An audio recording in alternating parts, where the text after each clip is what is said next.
जो red light area तो आताचा बायनाचा प्रवास सुधारणा होत चालली आहे. बरंचसं काही सुधारणा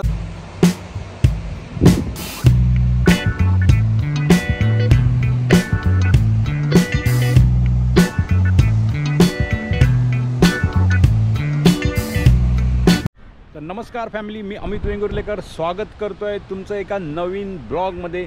आणि आज आपण आहोत गोव्यातल्या अशा एका बीचला ज्याचं नाव एक 20 वर्षापूर्वी खूप वेगळ्या पद्धतीने घेतलं जायचं.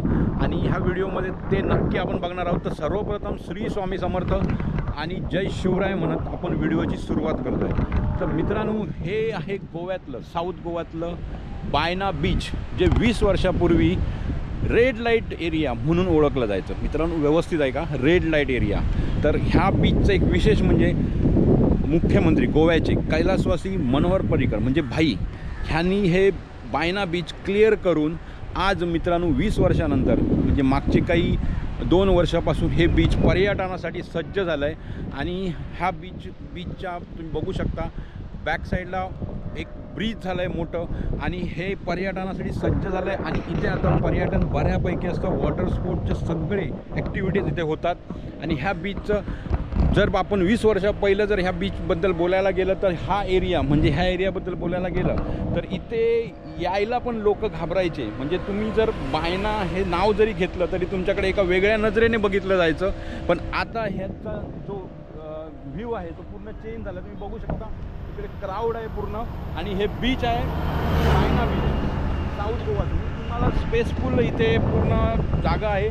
आणि तुम्ही इथे जसं कलंगूट बागाला जसं क्राऊड असतं तसं क्राऊड नाही आहे. पण हे बीच तुम्ही बघू शकता आता किती क्राऊड इथे आहे. आज संडे आहे, त्याचप्रमाणे आता दिवस जसा वाढतो आहे तसं क्राऊड होत जाणार. अजून लोक इथे येतात. संध्याकाळपर्यंत पूर्ण हे बीच भरलेलं असतं.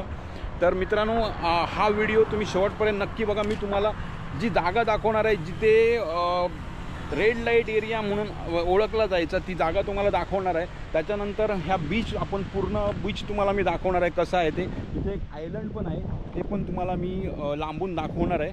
तर मित्रांनो, व्हिडिओ शेवटपर्यंत नक्की बघा. आणि चॅनलला नवीन असाल तर सबस्क्राईब नक्की करा. Thumbs up.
तर हे आहे रवींद्र भवन बायना वास्को. ॲक्च्युली हे इथून सुरुवात व्हायची. त्या जो रेड लाईट एरियाबद्दल मी बोलत होतो इथून सुरुवात व्हायची. आणि ह्याच्या पुढे पूर्ण एरिया मी तुम्हाला पुढे एरिया दाखवतो पूर्ण की पुढे एरिया कसा कसा गेला तो पूर्ण पुढे दाखवतो. हा पूर्ण एरिया त्यावेळेला इथे येणं पण कठीण होतं, असा एरिया होता.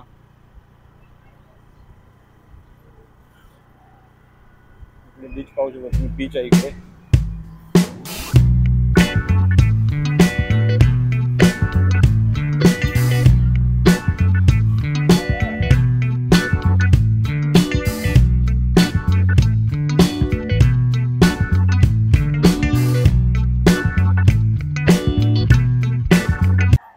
इथून बायना बीचची सुरुवात होते. सुरुवातीलाच एक सुंदर मंदिर आहे.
तर कोविड अगोदरची 2 वर्ष काढली, कोविडची जर 2 वर्ष काढली तर त्याच्या अगोदर ह्या बीचला डेव्हलप व्हायला सुरुवात झाली होती. हे शॅक वगैरे काही नव्हतं, हे कोविड नंतर सगळं झालेलं आहे. आता बऱ्यापैकी तुम्ही आता हे शॅक वगैरे झाले आहेत आणि आता क्राऊड आता व्हायला. तर आपण आज एक्सप्लोअर केलं जे बायना बीच. बायना बीच म्हणजे हे बीच ना ॲक्च्युली इथे होता एक रेड लाईट एरिया, जो जगातला 4 नंबरचा रेड लाईट एरिया होता आणि गोव्यातला तसेच आपल्या भारतातला सुद्धा एक मोठा रेड लाईट एरिया, म्हणजे कोणाला असं स्वप्नातही वाटलं नव्हतं जे की हा एरिया कधीतरी इथला पूर्ण उठवला जाईल. जो इनलिगल काम चाललं होतं, जे नवीन तरुण मुलं वेगळ्या एका व्यसनाला लागत होती, ते भाईनी करून दाखवलं. म्हणजे गोव्याचे जे मुख्यमंत्री होते कैलासवासी मनोहर पर्रीकर, त्यांनी ते करून दाखवलं आणि आज एक बायनाला एक वेगळं रूप मिळालं. एक पर्यटनासाठी तुम्ही बघू शकता की पर्यटन इथे आता कशा प्रकारे सुरू झालं आहे ते. तर आता एक वेगळं रूप मिळालं बायनाला आणि हे सगळं बंद होऊन आता 20 वर्ष पूर्ण झाली आहेत आणि जो रेड लाईट एरिया तो आताचा बायनाचा प्रवास सुधारणा होत चालली आहे.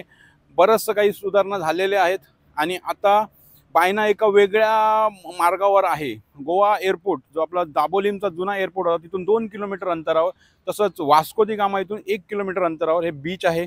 अतिशय सुंदर बीच आहे. जर कधी गोव्यात आलात तर ह्या बीचला पण नक्की भेट द्या, कारण तुम्ही भेट देणार गर्दी वाढणार, तसं अजून इथे पर्यटन वाढणार.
टोटल कितना राइड रहता है? 6 रहेगा। 6 राइड। उसमें क्या क्या आएगा राइड में? बनाना, बम्पर, जेटस्की, स्पीड बोट, पैरासेलिंग और स्कूबा। स्कूबा ये सब पकड़ के टोटल कितना? 6 राइड हो गए। वो टोटल पैसा कितना है पर पर्सन? वो रेट हमको कैसा मिला, वो काम करते हैं। हाँ हाँ हाँ, नहीं ऐसा देखने का है तो, क्योंकि हमारा जो गांव में होता है ना उसमें 2-2.5 हज़ार में वो लोग करता है पूरा। इतना ही रहेगा।